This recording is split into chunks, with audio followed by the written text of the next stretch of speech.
Bonjour à tous, ici Julien Petit. Fan de voitures, bienvenue sur ma chaîne.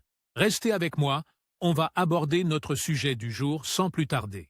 10 juin 2021, 8h02 EDT. C'est peut-être la première fois que vous achetez une voiture par vous-même et vous ne savez pas comment fonctionne le marché des voitures d'occasion dans votre ville, ou vous achetez simplement un véhicule à votre convenance. Quoi qu'il en soit, il est essentiel de connaître toutes les escroqueries possibles, les faits particuliers et les procédures liées à l'achat et à la vente d'une voiture d'occasion. Nous avons trouvé ce sujet particulièrement pertinent car aux États-Unis, au moins 39,3 millions de personnes ont acheté une voiture d'occasion en 2020, selon les données de Statista. C'est pour cette raison que nous avons répertorié 5 des erreurs les plus courantes commises par les acheteurs de voitures d'occasion. Aux États-Unis, 1. Ne regardez que les mensualités. Les voitures d'occasion se caractérisent par des prix nettement inférieurs à ceux des voitures neuves. En effet, on estime que la valeur marchande d'une voiture neuve diminue de 40% tous les 4 ans après que son propriétaire l'a quittée. Toutefois, lorsque vous étalez vos paiements sur plusieurs mois, le coût à long terme est généralement beaucoup plus élevé, car plus le délai de paiement est long, plus votre créancier risque de perdre de l'argent. Il a donc tendance à augmenter considérablement ses intérêts alors que vous avez l'impression de payer moins. C'est pour ces deux raisons que nous vous recommandons de payer plus par mois, si possible, afin de pouvoir régler la totalité de la dette le plus rapidement possible, en payant,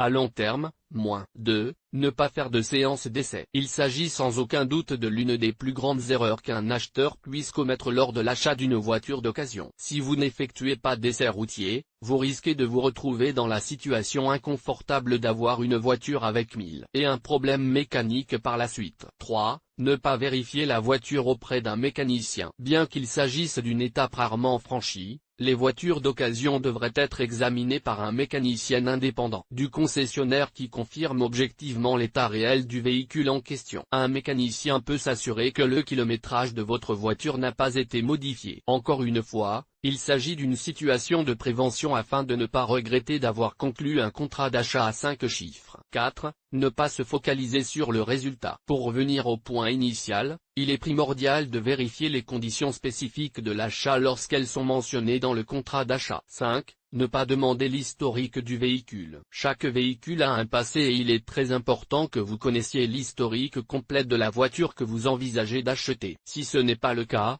vous risquez d'acheter un véhicule qui a pu être impliqué dans un accident, un délit ou un vol. Nous vous recommandons de vérifier les détails du rapport. Il est important de mentionner que les informations ci-dessus ont été trouvées grâce à une recherche qui a extrait des données d'Investopédia et de Shabana Motors.